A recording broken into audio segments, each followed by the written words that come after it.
ನಮಸ್ಕಾರ. ಲಾಲ್ಬಾಗ್ನಲ್ಲಿ ಸ್ವಾತಂತ್ರ್ಯ ಉತ್ಸವದ ಸಂದರ್ಭದಲ್ಲಿ ನಡೆಯುವಂತಹ ಫಲಪುಷ್ಪ ಪ್ರದರ್ಶನ ಇದು 220ನೇ ಫಲಪುಷ್ಪ ಪ್ರದರ್ಶನ. ಪ್ರತಿ ಬಾರಿಯೂ ಕೂಡ ವಿಷಯಾಧಾರಿತವಾಗಿ ಇಲ್ಲಿ ಪುಷ್ಪಾಲಂಕಾರ ಮಾದರಿಗಳನ್ನು ಮಾಡಲಾಗತ್ತೆ.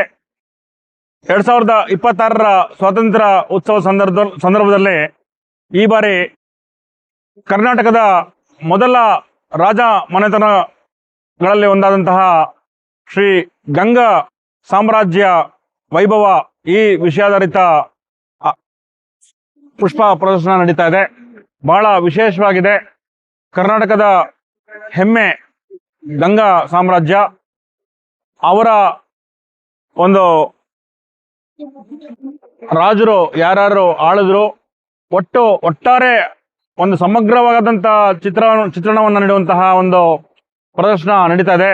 ಬನ್ನಿ ಹಾಗೆ ನೋಡ್ತಾ ಹೋಗೋಣ. ನಾವಿಲ್ಲಿ ನೋಡ್ತಾ ಇರುವಂಥದ್ದು ಗಂಗರು ಕಟ್ಟಿದಂತಹ ದೇವಸ್ಥಾನ. ಬೇಲೂರಿನಲ್ಲಿ ಸೂರ್ಯದೇವ ಗಂಗರ ಕಾಲದ ಪ್ರಮುಖ ಆರಾಧನಾ ದೈವ. ಶ್ರೀ ಗಂಗಾ ಸಾಮ್ರಾಜ್ಯ ವೈಭವ ಇದರ ಮುಖ್ಯ ಆಕರ್ಷಣೆ ಲಾಲ್ಬಾಗ್ ಗಾಜಿನ ಮನೆಯಲ್ಲಿ ನಾಗೇಶ್ವರ ದೇವಾಲಯ ಬೇಗೂರು. ಇಂದು ಬೆಂಗಳೂರು ಮಹಾನಗರದ ಭಾಗವಾಗಿರುವ ಬೇಗೂರು ಕ್ರಿಸ್ತಶಕ 7ರಿಂದ 8ನೇ ಶತಮಾನದಿಂದ ಪ್ರವರ್ಧಮಾನಕ್ಕೆ ಬಂದಿರುವ ಗಂಗರಾಜರ ಆಡಳಿತದಲ್ಲಿ ಪ್ರಮುಖವಾಗಿದ್ದ ಶಾಸನೋಕ್ತ ಬೆಂಪೂರು. ಇಲ್ಲಿನ ನಾಗೇಶ್ವರ ಅಥವಾ ನಾಗನಾಥೇಶ್ವರ ದೇವಾಲಯವನ್ನು ಗಂಗರಾಜ ಎರೆಗಂಗನ ಆಳ್ವಿಕೆಯಲ್ಲಿ ಕ್ರಿಸ್ತಶಕ 843ರಿಂದ 870 ಈ ಅವಧಿಯಲ್ಲಿ ನಿರ್ಮಾಣ ಮಾಡಲಾಯಿತು. ಈ ನಾಗೇಶ್ವರ ದೇವಾಲಯದ ಆವರಣದಲ್ಲಿ 5 ದೇವಾಲಯಗಳು ಇದ್ದು ಪಂಚಲಿಂಗೇಶ್ವರ ದೇವಾಲಯ ಎಂದೇ ಖ್ಯಾತಿ ಪಡೆದಿದೆ. ಗಂಗರ ಕಾಲದ ವಾಸ್ತು ಮತ್ತು ಮೂರ್ತಿ ಶಿಲ್ಪಗಳ ವಿಶಿಷ್ಟತೆಗೆ ಸುಮಾರು 1200 ವರ್ಷಗಳಿಂದ ಸಾಕ್ಷಿಯಾಗಿರುವ ಈ ದೇವಾಲಯಕ್ಕೆ ಇಂದು ಕರ್ನಾಟಕ ಸರ್ಕಾರ ತೋಟಗಾರಿಕೆ ಇಲಾಖೆಯಿಂದ ಆಯೋಜಿಸಲಾಗಿರುವ ಗಾಜಿನ ಮನೆಯ ಫಲಪುಷ್ಪ ಪ್ರದರ್ಶನದಲ್ಲಿ ಪುಷ್ಪ ಗೌರವ ಸಲ್ಲುತ್ತಿದೆ.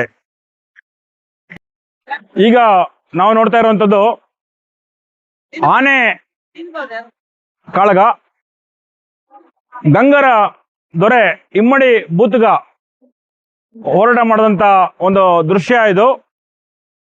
ಇದರ ಇತಿಹಾಸ ಏನಂದ್ರೆ, ರಾಷ್ಟ್ರಕೂಟ ಚಕ್ರವರ್ತಿ 3ನೇ ಕೃಷ್ಣನ ದಂಡನಾಯಕನು, ಆತನ ಸಹೋದರಿ ರೇವಕ ನಿಮ್ಮಡಿಯ ಪತಿಯೂ ಆಗಿದ್ದ ಗಂಗಾದೊರೆ ಇಮ್ಮಡಿ ಬೂತುಗನು. ಈತ ಆಳಿದ್ದು ಕ್ರಿಸ್ತಶಕ 936ರಿಂದ 961.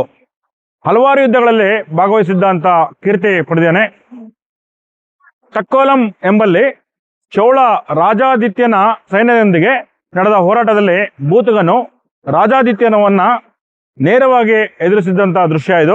ಆಗ ನಡೆದ ಆನೆ ಕಾಳಗದಲ್ಲಿ ಚೋಳ ರಾಜಾದಿತ್ಯನನ್ನ ಇರಿದು ಕೊಂದ ಬೂತುಗನು ತಕ್ಕೋಲಂ ಯುದ್ಧ ವಿಜಯದ ರೂವಾರಿಯಾಗಿದ್ದನು. ಲಾಲ್ಬಾಗ್ ಗಾಜಿನ ಮನೆಯ ಪುಷ್ಪ ಪ್ರದರ್ಶನದಲ್ಲಿ ನಾವು ನೋಡ್ತಾ ಇರುವಂಥದ್ದು ಚಾಮುಂಡರಾಯನ ಬಸದಿ. ಚಾಮುಂಡರಾಯ ಯಾರು? ಗಂಗದೊರೆಗಳ ಮಂತ್ರಿ, ದಂಡನಾಯಕನು, ಸ್ವತಃ ಕವಿಯು, ಕವಿ ಕಲಾವಿದರ ಪೋಷಕನೂ ಆಗಿದ್ದ.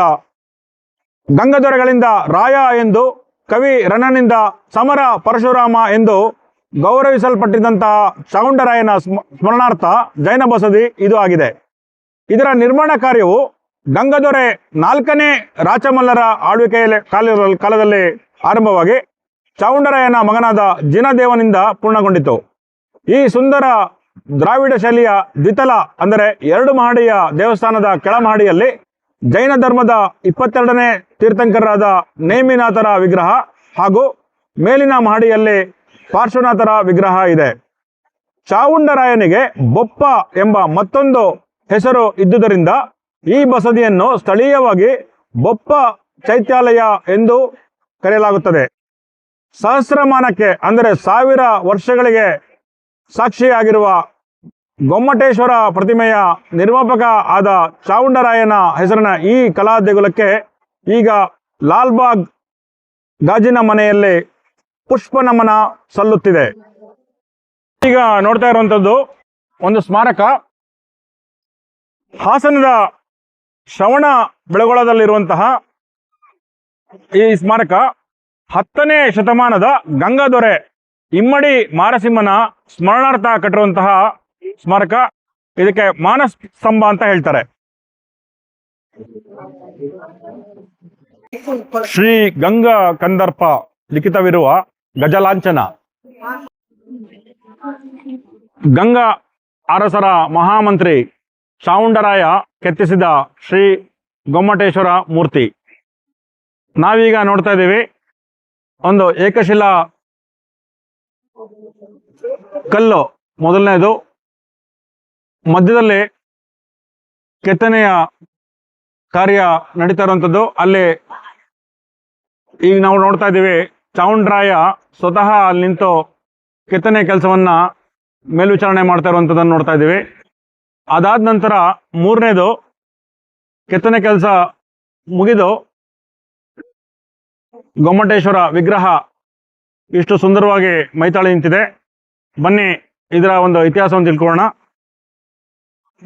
ಶ್ರವಣ ಬೆಳಗೊಳದಲ್ಲಿ ದೊಡ್ಡ ಬೆಟ್ಟದಲ್ಲಿರುವಂತಹ ಶ್ರೀ ಗೊಮ್ಮಟೇಶ್ವರ ಕ್ರಿಸ್ತಶಕ 10ನೇ ಶತಮಾನದ ಗಂಗಾದೊರೆಗಳ ಕಾಲದಲ್ಲಿ ಚಾವುಂಡರಾಯನ ನೇತೃತ್ವದಲ್ಲಿ ನಿರ್ಮಾಣಗೊಂಡ ಸುಮಾರು 58.8 ಅಡಿ ಎತ್ತರದ ಏಕಶಿಲಾ ಗೊಮ್ಮಟೇಶ್ವರ ಬಾಹುಬಲಿ ಶಿಲ್ಪವು ತನ್ನ ಬೃಹತ್ತು, ಮಹತ್ತು ಮತ್ತು ಅಸೀಮ ಸೌಂದರ್ಯಕ್ಕಾಗಿ ಜಗದ್ವಿಖ್ಯಾತವಾಗಿದೆ.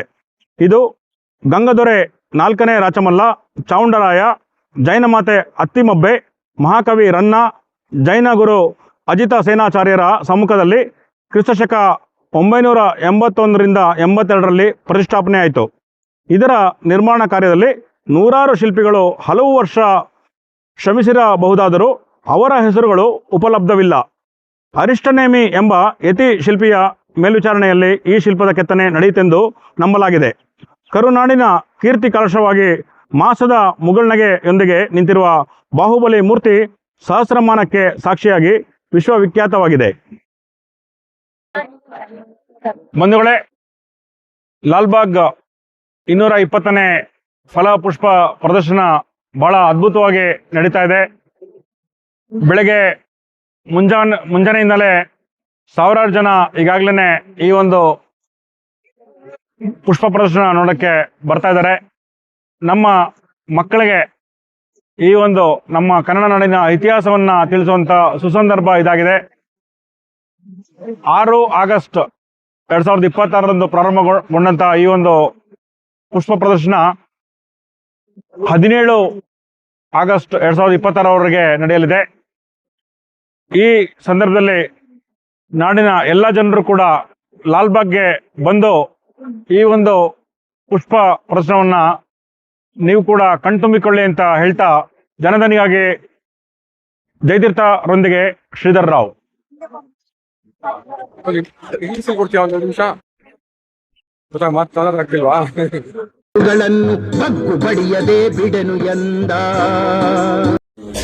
This is Raviram Nayak from Bobitwa, basically a property consultant based in Whitefield.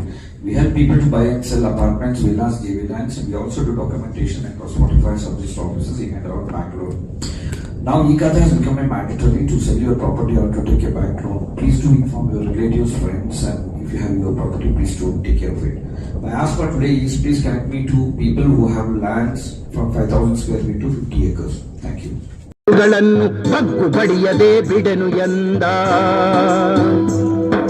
ವಿಜಯ ಮಹಾದೇವಿ ನಡೆದಳು, ವಿಜಯದ ಸಾರಥ್ಯ ವಹಿಸಿ ಕೃಷ್ಣನನ್ನು ಎದುರಿಸಿ ನಿಂತಳು, ದುರ್ಗಿಯಾಗಿ ಕಂಡು ಬಂದಳು. ವಿಜಯ ಮಹಾದೇವಿ ನಡೆದಳು, ವಿಜಯದ ಸಾರಥ್ಯ ವಹಿಸಿ ಕೃಷ್ಣನನ್ನು ಎದುರಿಸಿ ನಿಂತಳು, ದುರ್ಗಿಯಾಗಿ ಕಂಡು ಬಂದಳು, ದುರ್ಗಿಯಾಗಿ ಕಂಡು ಬಂದಳು. ಕೇಳಿರಿ ಕೇಳಿರಿ ಕನ್ನಡ ಜನರೇ, ಕನ್ನಡ ನಾಡಿನ ಕಥೆಯನ್ನು, ಕನ್ನಡ ನಾಡಲಿ ಹೋರಾಡಿ ಮಡಿದ ವೀರಗಂಗರ ಚರಿತೆಯನು, ವೀರಗಂಗರ ಚರಿತೆಯನು.